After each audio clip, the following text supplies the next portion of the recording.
Ketika kita istighfar itu masih butuh istighfar yang lain. Nah dalam kebaikan juga gitu. Ketika kita baik jadi orang soleh, ternyata bawaan kita ingin dihormati. Dulu sebelum kita soleh itu ya kalau di majelis di belakang nggak tersinggung, nggak diperlakukan khusus, nggak tersinggung. Tapi setelah kita soleh, setelah kita kiai, setelah kita dosen, setelah kita rektor, kalau nggak duduk di depan tuh kayak nggak diregani. Itu ya termasuk mental-mental yang kurang baik kalau dalam ilmu tasawuf. Justru setelah kita terpelajar, malah permintaannya aneh-aneh. Padahal agama ini hanya mengajarkan wa ma umiru illa liya'budu wa mukhlishina lahuddin. Agama ini hanya mengajarkan kalau ingin jadi orang soleh yang ikhlas. Kalau ingin jadi dosen, dosen yang ikhlas. Kalau ingin jadi guru, ya guru yang ikhlas. Karena biaya ndak ikhlas itu mahal sekali.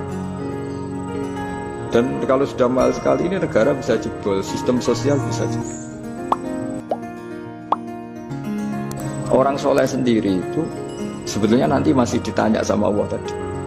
Kenapa kamu nyembah saya? Karena ingin masuk surga. Kenapa kamu nyembah saya? Takut neraka.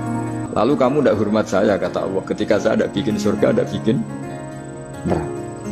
Akhirnya mereka sadar bahwa ibadah itu harus murni karena Allah Subhanahu wa Ta'ala. Bukan karena takut masuk neraka, juga bukan karena ingin masuk surga. Ya sama seperti kita mencintai anak kita, yaitu sebagai karena anak kita. Jangan karena anak kita ringkeng satu, anak kita kumplot. Lalu terus kita membiarkan anak kita saat ada anak kelas.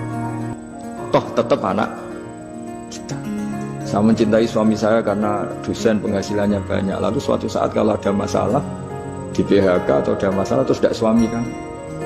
Makanya di sini agama itu sangat menyarankan kesejatian. Jadi dia suami kita, dia anak kita.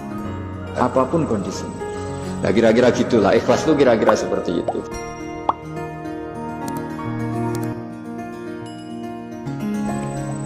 Di sini agama menyarankan ikhlas. Makanya semua kitab di khazanah kita dimulai bab niat. Bab niat itu begini. Sehingga ada seorang yang tanya, kenapa ahli surga masuk surga selamanya padahal amalnya paling banter 80 tahun.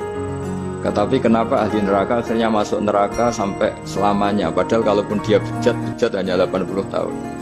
Itu dijawab oleh ulama-ulama. Orang mukmin itu berkomitmen akan iman andikan hidupnya selama-lamanya sehingga dibalas dengan masuk surga selama-lamanya. Sementara orang yang fasik yang berbuat hanya mengumbar nafsu, bayangan dia kalaupun hidup 1000 tahun ya akan begitu terus. Dan dia ketika mati dengan status dia berencana andikan sehat maksiat terus. Karena punya rencana seperti itu diganjar neraka yang selamanya lama. Maka saya mohon akan berkomitmen tetap mengkhidmati agama. Nah, dengan seperti itu berarti sudah diniyatin solihatin, punya niat yang